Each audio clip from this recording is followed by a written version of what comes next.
বাস বাস।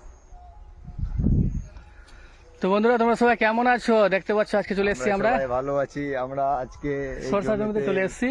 আর জল দিব আমরা।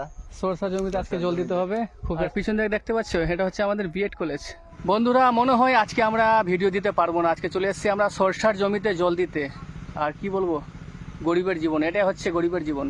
খাটতে খাটতে শেষ। সকাল থেকে কি বলবো, খাবার দাবার কিছুই আসেনি বাড়ি থেকে, একদম একই রকম খাটতে হচ্ছে। তো বন্ধুরা এগুলো সরষাদি দেখতে পাচ্ছ, প্রায় 30 দিন হয়ে গেছে বয়স, এখনো 50 দিন থাকবে। সরষার জমিতে জল দিতে এসে একটা জিনিস বুঝতে পারলাম, সকাল থেকে পেটের মধ্যে খাবার নাই, তবুও আমি কিন্তু শরীরে প্রচুর এনার্জি পাচ্ছি।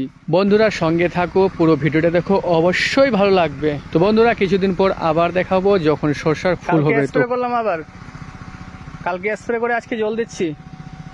সরষা তো দেখতে খুব ভালো লাগছে, আর সরষার মধ্যে ঘাস প্রচুর হয়ে গেছে, দেখতে পাচ্ছ প্রচুর ঘাস। কি বলবো,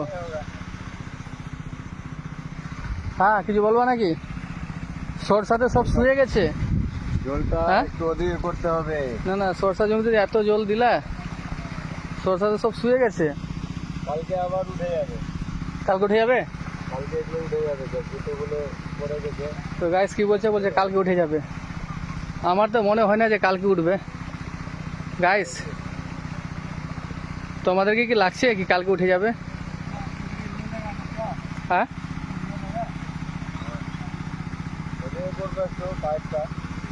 তো গাইস আজকে আমরা কমেডি ভিডিও ছাড়তে পারবো না।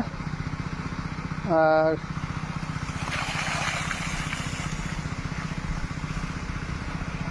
মনে হচ্ছে আমরা কমেডি ভিডিও ছাড়তে পারবো না আজকে। চলে এসেছি আমরা। হ্যাঁ পেস্টটা ছোটা না তো পাইপ কিন্তু ফেটে যাবে।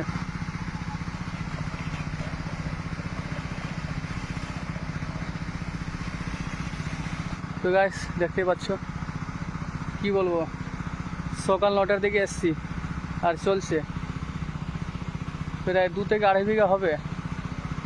আর এত জল টানছে, এগুলো হচ্ছে সব উঁচু জমি, সব হচ্ছে পাহাড়।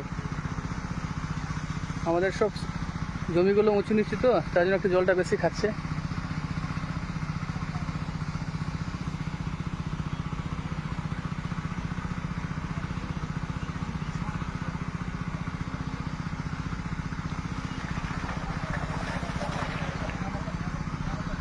পাইপ ধরে জল ছিটিয়ে দেওয়ার কারণ হচ্ছে জমিগুলো লেভেল নাই, আর লেভেল নাই বলে ফসলগুলো ভালো হচ্ছে। উঁচু নিচু জমিতে ফসল খুব ভালো হয়।